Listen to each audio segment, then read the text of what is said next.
नमस्कार दोस्तों।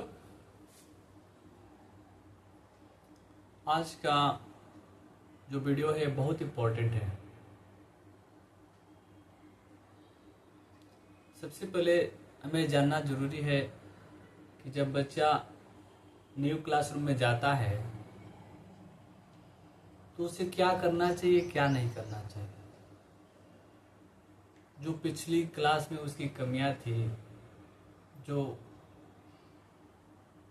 उसको आने जाने का, बातचीत करने का, क्लासरूम में ध्यान देने का, पढ़ाई में कमजोर होने का, तो सभी को छोड़कर एक नई ऊर्जा के साथ बच्चों को विद्यालय जाना चाहिए। सरकार बहुत कुछ कर रही है, सरकार आपको सब कुछ दे रही है, बुक से लेके, यूनिफॉर्म से लेके, स्टाइपेंड से लेके सब कुछ दे रही है। फिर भी बच्चों को पढ़ने में मन नहीं लग रहा। वो उत्साह की कमी है, उत्साह दिखता ही नहीं मुझे जिस उत्साह से बच्चों को आना चाहिए। तो ये बहुत जरूरी है कि जब हम नए क्लासरूम में जाते हैं तो हमें क्या करना चाहिए, अभी से क्या नहीं करना चाहिए जो हमारे लिए आगे चल के दिक्कत हो। सबसे पहले तो आप सभी को, जो नए क्लासरूम में बच्चे प्रमोट हुए हैं, सबको ढेर सारी शुभकामनाएं। सभी बच्चों को मिल गया प्रगति पत्र, डिस्ट्रीब्यूट हो चुका है। अभी रिवीजन क्लास चल रहा है।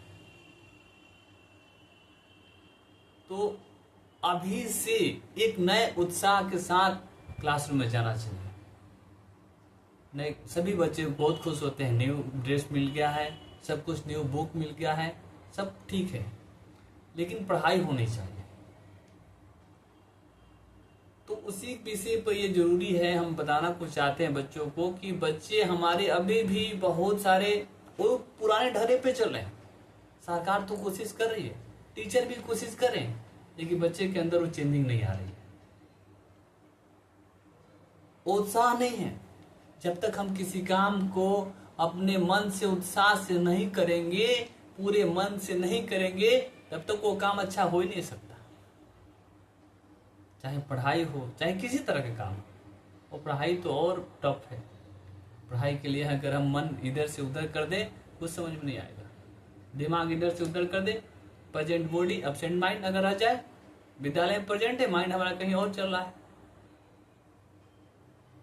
टीचर की बातों पर ध्यान नहीं देने, टीचर क्या करेंगे? टीचर पढ़ाएंगे ना, तुम्हें ध्यान देना होगा। तो इसी चैप्टर को लेकर मैं आया हूं कि बच्चों को इस तरह मैं बताता हूँ, क्लासरूम में बताता हूँ। फिर भी मैं चाह रहा हूँ कि एक वीडियो बना दूँ। जो बच्चे नहीं आते हैं, चाहे जो बच्चे जुड़ेंगे, वो देख लेंगे कि हमें क्या करना चाहिए और क्या नहीं करना चाहिए। तो सबसे पहले हमें क्या करना चाहिए, इस पे हम बात करेंगे। हमें तो पहली बात यह है कि उत्साह के साथ विद्यालय जाना चाहिए। एक नए उत्साह के साथ जो बुक हमें मिल गया, सरकार द्वारा दिया गया है, उसको अच्छी तरह से कवर ओवर कर ले, कवर चढ़ा ले, उस पर नाम वगैरह लिख ले, और एक नए अच्छी तरह से माने लगे कि एकदम हाँ बच्चा न्यू चेंज, माने पढ़ने के एकदम देर से आ रहा है। टाइम से आए, टाइम से विद्यालय पहुंचे। पहले तो टाइम से विद्यालय पहुंचे, इनफॉर्म होना चाहिए, अच्छा कवर ओवर बुक पे सभी पे चढ़ा होना चाहिए, उस तरह लेके टाइम से विद्यालय पाएंगे। लिखा है नए उत्साह के साथ विद्यालय। जब तक हमारे अंदर सीखने का उत्साह नहीं होगा, तब तक कोई नहीं सीखेगा। मन नहीं रहेगा सीखने का, हमारे अंदर जिज्ञासा नहीं जगेगी कि हमें पढ़ना है, हम पढ़ने के लिए आए हैं, तब तक कोई पढ़ाएंगे। आएंगे, टाइम खत्म हो गया स्कूल का, घरे चले गए, ये क्या फायदा है? ऐसे आने से कोई फायदा है? जब तक हम सीखेंगे नहीं, तब तक बूंद बूंद ही घड़ा भरता है। कोई एक बार चाहे कि हम तुम पूरा पढ़ लेंगे, हम पूरे साल विद्यालय नहीं आया, परीक्षा के टाइम आ जाते हैं और पढ़ के किसी तरह दे दिया और पास हो गए, प्रमोट हो गए, यही हो रहा है। पूरे साल आना नहीं, छमाही परीक्षा होगी उसमें आ जाना है, वार्षिक परीक्षा होगी उसमें आके परीक्षा दे देना है, प्रमोट हो जाना है, आगे चलना है। ऐसा नहीं चलेगा। ऐसे पढ़ने से कोई फायदा नहीं है बेटा। अभी से, अभी न्यू सेशन चालू हो रखा है, अभी से तुम्हें जो मैं बता रहा हूं उसको फॉलो करना पड़ेगा। फॉलो करोगे तुम बहुत अच्छे हो जाओगे। जो कमजोर बच्चे हैं वो भी अच्छे हो जाएंगे। तो पहली बात, हमें नए उत्साह के साथ विद्यालय आना चाहिए। विद्यालय इस धैर्य से आना चाहिए कि हम जा रहे हैं तो आज कुछ ना कुछ सीखेंगे, जरूर सीखेंगे।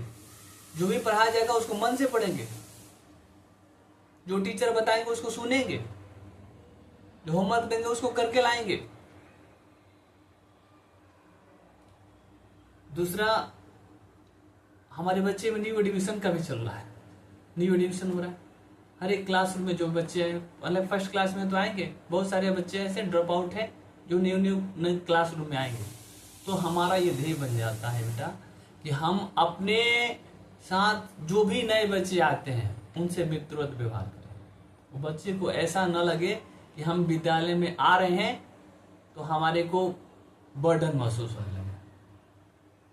जो भी बच्चे आते हैं उनसे को परेशान नहीं करना है, उसे मित्रवत व्यवहार करना है, मित्र बनाना है। उसको पढ़ाई में अगर कमजोर है तो उसको सहयोग करना है। ये हमारा धर्म बन जाता है हर एक स्टूडेंट का। कोई बच्चा आता है तो उसे ऐसा फील होना चाहिए कि ये तो हमारे सारे दोस्त हैं, इनके साथ हमें पढ़ने में मजा आएगा, खेलने में मजा आएगा, कूदने में मजा आएगा, और फिर बच्चा फिर स्कूल आना शुरू कर देगा। नहीं तो जैसे उसे लगेगा कि नहीं यहाँ तो सब हमारे दुश्मन है, कोई बढ़िया से बात नहीं कर रहा है, हमारे को चिढ़ा रहे हैं, हम कमजोर है तो हमारे को क्या बोल रहे हैं, चिढ़ाना शुरू कर देगा, इसको देखो इतना नहीं, ये नहीं आता, वो नहीं आता। ऐसे नहीं करना। जो भी बच्चे बेटा आता है उसको हमें क्या करना है, प्यार से उसको समझाना है, मित्रवत व्यवहार करना है, अपना मित्र बनाना है। जो भी बच्चा आ रहा है उसको ये नहीं महसूस हो कि हम कहीं अलग आ गए हैं, अलग से हैं। तो इसका ध्यान रखना है अभी से, क्योंकि अभी बच्चे आएंगे, न्यू बच्चे अभी आएंगे हर एक क्लासरूम में। दूसरा क्या है, अभी रिवीजन क्लास चल रहा है। रिवीजन क्लास सरकार ऐसी नहीं है, सरकार बहुत सोच रही है।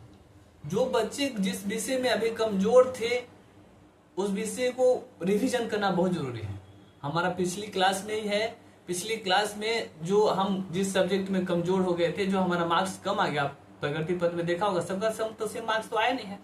जिसमें कमजोर है उसको रिवीजन करने के लिए सरकार दे रही है टाइम कि सारे हम अभी जिस क्लास में हैं उस क्लास को अच्छी तरह से नहीं पढ़ पाएंगे तो अगले क्लास में जाएंगे तो हमारे को समझ नहीं आएगा, क्योंकि अगले क्लास में वही पढ़ाया जाएगा जो पिछली क्लास का विस्तृत रूप है। तो पिछली क्लास में हमने पढ़े उसको समझे हम नहीं, तो अगले क्लास में जाएंगे तो और हमारे को फास्ट महसूस होगा, और समझ में नहीं आएगा। तो ये जो रिवीजन क्लास खासकर चल रहा है हिंदी, मैथ और साइंस का, उसको पूरे मन से करें, पढ़ के जाएंगे।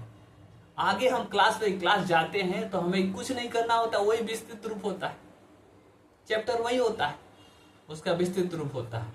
तो अभी जो समय मिला है रिवीजन क्लास का, जो सब्जेक्ट पढ़ाया जा रहा है उसको मन से पढ़े, क्योंकि अगले क्लास का जो हम किताब पढ़ाएंगे उसमें तो आपको उससे सहायता मिलेगी।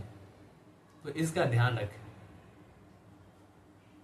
और क्या है, पिछली क्लास में आप जिस विषय में कमजोर थे उस पर ध्यान दें। जैसे रिवीजन क्लास खत्म हो जाता है, पिछली क्लास में देखना कि किस विषय में मेरा मार्क्स कम है, उस विषय में हमें विशेष ध्यान देना होगा। टीचर से जैसे क्लास खत्म हो जाता है, अगर उसको समझ नहीं आता है तो टीचर के पास अगर कोई टाइम नहीं है, टाइम बैठे हुए हैं, तो टीचर से तुरंत पूछो, स्लाइड पढ़ लो कि हमें कोई दिक्कत ना होगा एग्जाम में। हर एक विषय को ध्यान से पढ़ो बेटा, हर एक विषय से। लेकिन जो विषय कमजोर है उस पर ध्यान देना है कि हमें आगे फिर दिक्कत ना हो, इसका ख्याल रखना है। ये सब है, क्या करें, क्या करने में आ रहा है, डोंट मैं बता रहा हूं आज कि हमें नए क्लास में जा रहे हैं तो हमें क्या करना चाहिए और क्या नहीं करना चाहिए। और है कि अगर कोई टीचर आपको होमवर्क दे रहा है, बहुत सारे बच्चे ऐसे थे जो पिछले क्लास में होमवर्क दिया जाता था बना के नहीं लाते थे, पिटाते थे। नहीं, अभी से ऐसा कार्य कभी नहीं करना, पिटाना तो है नहीं। टीचर अगर देते हैं होमवर्क तो बखूबी उसको करके लाना है।